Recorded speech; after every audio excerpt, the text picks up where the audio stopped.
naitala naman sa Mexico. Representative Mikey Arroyo, tinawag na harassment ang pagsasampa ng BIR ng tax evasion complaint laban sa kanya at asawang si Angela.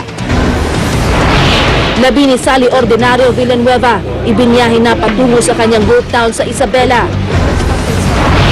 Ilan sa mga pinalayang bihag ng Ondo Perez Group sa Prosperidad Agusan del Sur, nagkwento ng kanilang pinagdaanan. American Idol judge Jennifer Lopez gustong mag-world tour. Prince William at Kate Middleton titira sa isang bahay kasama si Prince Harry matapos ang royal wedding. Huwag pa huli, tutok na sa unang balita. Magandang umaga, narito na mga unang balita.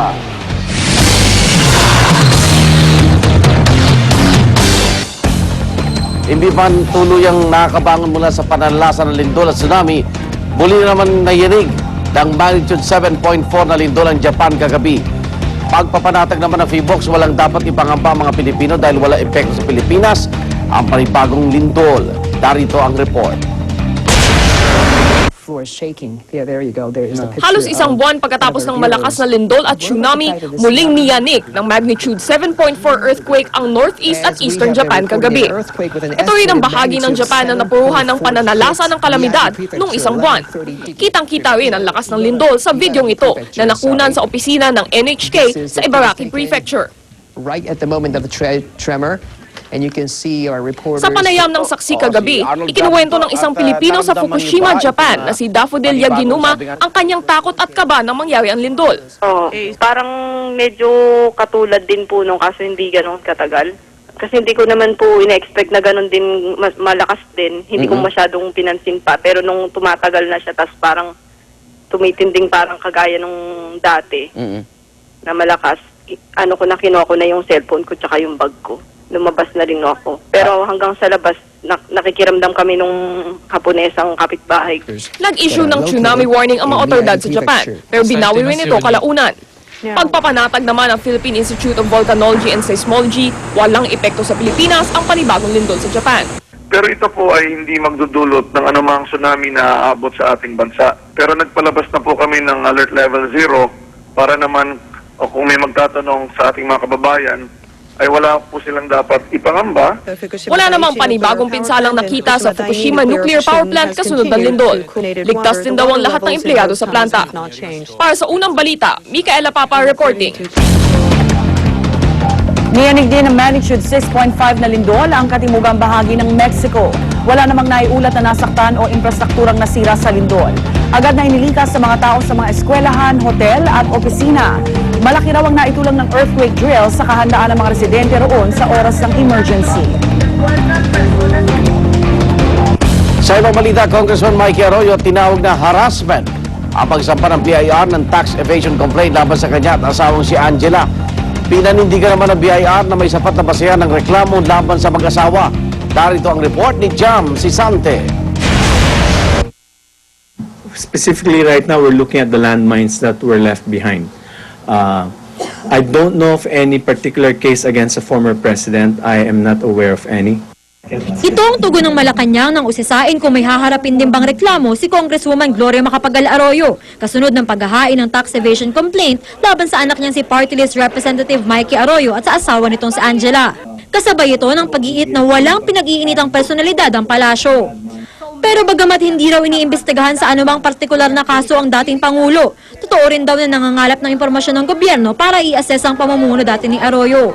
The landmines are part and parcel of our conducting the due diligence in each of the government agencies.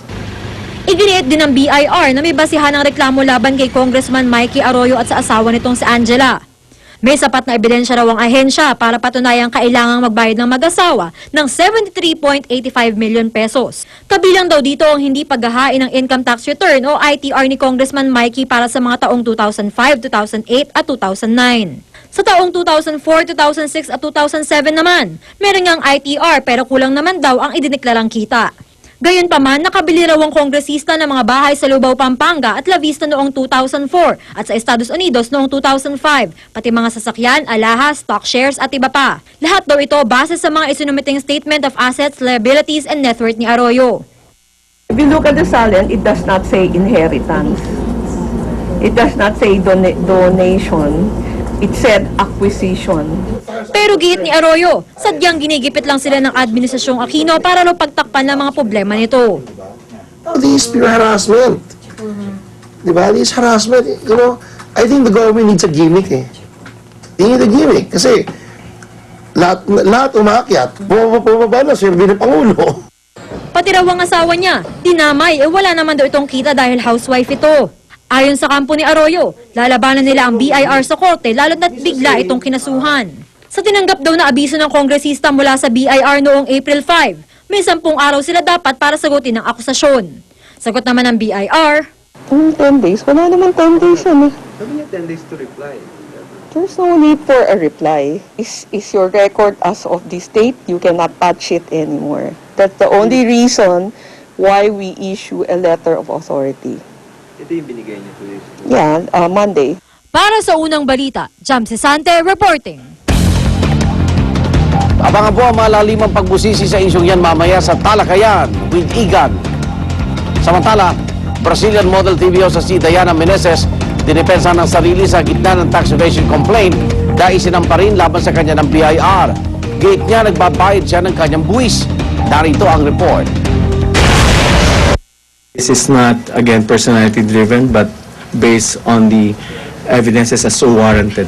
Sa gitna ng pagsampa ng reklamo ng BIR laban sa mag-asawang Mikey at Angela Arroyo, iginit ng palasyo na hindi pinupunteriya ng gobyerno ang mga kaalyado ni dating Pangulong Gloria Macapagal Arroyo. Katunayan, ayon sa gobyerno, isa lang daw ang kaso ng mag-asawang Arroyo sa 38 ng sinampahan ng reklamo ng BIR sa ilalim ng Administrasyong Aquino.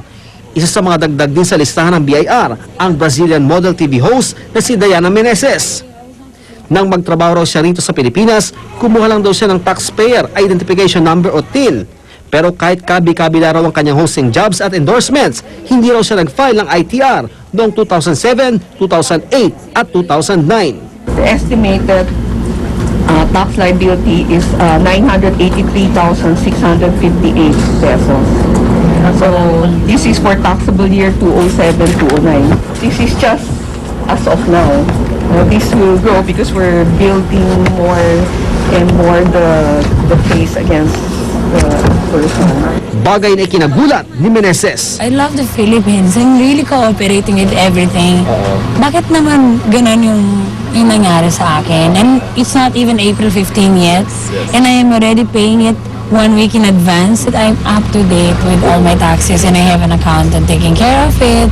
The chief of BIR knows about it. Everybody knows like everything about my taxes. Tingin niya, kung di raw nagkulang sa pag-aasikaso ng buwis ang dati raw niyang manager, may tao raw na gustong manghara sa kanya. It's harassment for me. And I could actually get back to, I'm sorry but I could get back to those people who were actually harassing me about that. Handa naman daw siya makipagtulungan sa BIR. Sa susunod na Biyernes na ang deadline para sa pag-file ng income tax return. Kaya ang gobyerno may paalala sa publiko. April 15 is around the corner. Magbayad po tayo ng tamang buwis po. The deadline is on April 15 and there will be no extension. Para sa unang balita, Ian Cruz reporting. Sa ibang balita, pagpapatupad ng 60 km per hour speed limit sa Rojas Boulevard at Osmeña Highway, pinag-aaralan na rin ng MMDA. Tulad kasi sa Commonwealth Avenue, madalas may nagaganap na aksidente sa mga naturang kalsada. Narito ang report ni Rida Reyes.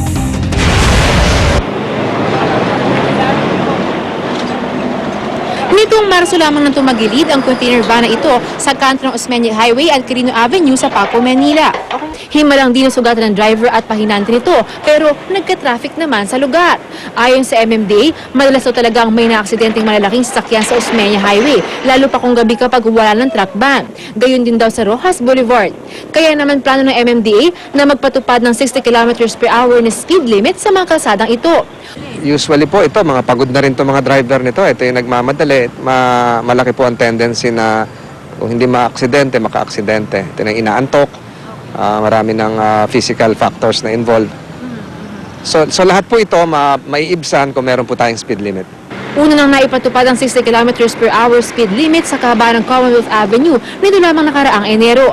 Gamit ang mga CCTV at mga high-tech laser speed gun na nakakadetect ng bilis ng mga sasakyan, abot sa 4,000 violators na ang nahuli ng MMDA. Mababa na po mababa po ang rate ng accidents. Kagaya nga po nung sinasabi ko, nung 2010 January, 289 na accidents. Ngayon 2011 January, 1 lang po yung accident. Okay. So ang laki po ng binaba. Iba-iba naman ang reaksyon ng mga dumaraang truck driver at iba pang motorista sa mga kalsadang ito. Saka regular lang ang takbo namin, ma'am. Truck kami, di man kami pwede magpapatuloy ng takbo eh. Depende siguro sa dinadala. Tama lang magkaroon. Para hindi disgrasya, maiwasan nga ang disgrasya. Tingin mo talaga nag-overspeed yung mga truck? Oo naman. Minsan, gigiting ka pa nga. Para sa unang balita, Rida Reyes reporting. Isang guro na kabilang sa mga biniyag na Ondo Perez Group sa Agusan del Sur, kinuwento ang kanya naging karanasan sa kamay ng mga hostage